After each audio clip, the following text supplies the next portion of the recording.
We normally think of great white sharks as the apex predator of the ocean, and that's often the case. But in this next video, as you'll see, a massive great white shark looks like it's been attacked by something even greater. But what? December 2021. Photographer Jalil Najafov is on a dive in Isla Guadalupe, Mexico. Conditions are ideal, sun in the sky, and visibility excellent. Suddenly, he spots and photographs a huge shark.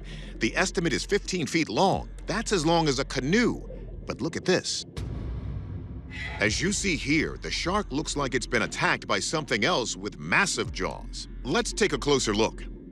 Field researcher Ken Gerhard tells us that there are a few potential suspects here. So this is a fossilized tooth from a shark known as Otodus megalodon that supposedly went extinct over 2 million years ago during the Pliocene epoch. This was a large predatory shark that scientists estimate could have gotten as big as 40 to 60 feet long. In terms of whether Megalodon might still be alive, there are some interesting accounts. For example, in 1918, several fishermen off the coast of Australia described seeing a monstrous ghostly white shark 100 feet in length. So is it possible that something like Megalodon could still survive into modern times? And certainly if it did, it would be capable of inflicting a wound this large on this very large shark. Pretty terrifying. There are also some intriguing stories of giant sharks in fishermen's tales. In 1959, Robert Pamprin was killed by a great white shark near San Diego. Another diver claimed he saw Pamprin waist deep in a 20-footer's mouth before the shark, in one gulp, swallowed the rest of him whole. Supposedly, this shark was as big as a killer whale, and fishermen days later reported seeing a shark 20 to 40 feet long in the same area. That's even bigger than Jaws. There are, however, other possible culprits for a bite like this. Perhaps one of the world's most notorious sharks? The largest great white shark ever photographed, which was given the name Deep Blue, was a female that was about 20 feet long. And that particular shark was photographed in a similar region off the coast of Mexico. So it certainly opens the door to the possibility that this bite wound was inflicted by Deep Blue. This isn't the first time we've seen a shark's wound that has frightened seamen. We investigated this fisherman's catch, a mako shark weighing at least 250 pounds, that looked like it was bitten in half by something much bigger. So we know sharks can go from predator to prey, but exactly whose jaws are responsible for this attack?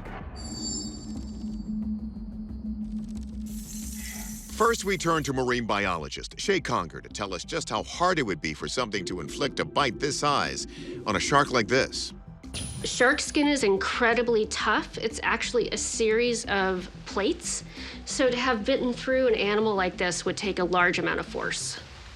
This injury is actually very well healed, so we can only imagine what it looked like when it was fresh.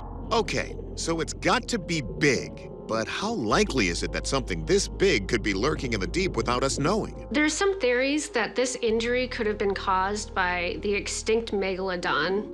We haven't found any evidence of it, and in fact, when we study large sharks like this, in the fossil record, often the only thing that we have to know about them are their teeth that survive.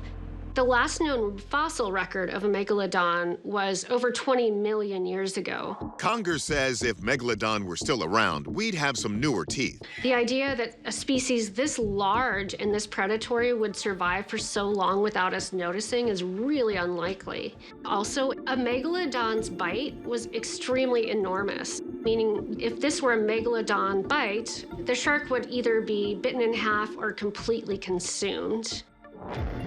In fact, megalodons may have been even larger than experts suspected. According to a new 3D model created by scientists, these sharks may have been up to 65 feet long and weighed over 67 tons. At this size, its jaws could consume a 26-foot orca in a few bites. Those figures don't match up with the wound we see here. So if it's not a megalodon, could it be something a little more familiar? Some possible candidates for the bite marks on the shark could include a killer whale. It's not so hard to believe. In South Africa, scientists have observed a pair of orcas serial killing big great white sharks over a period of 5 years. However, Conger says the bite simply doesn't match. I think this is unlikely because killer whales have really round, tubular-shaped teeth, and we would see a lot of really defined teeth mark here. Next, we turn to biologist Floyd Hayes, a shark enthusiast who thinks he might know what happened here. This is a female great white shark. We know it's a female because the males have long extensions of the pelvic fins called claspers, which are kind of like penises. Because no flesh appears to have been removed, it doesn't look like it's a predatory bite. It's very possible that Deep Blue could have done this, or perhaps from a male during mating. The shallow nature of this scarring rules out a predatory attack. Sharks that attack their own aggressively, sometimes known as cannibal sharks, leave deeper wounds, often ripping their prey apart completely.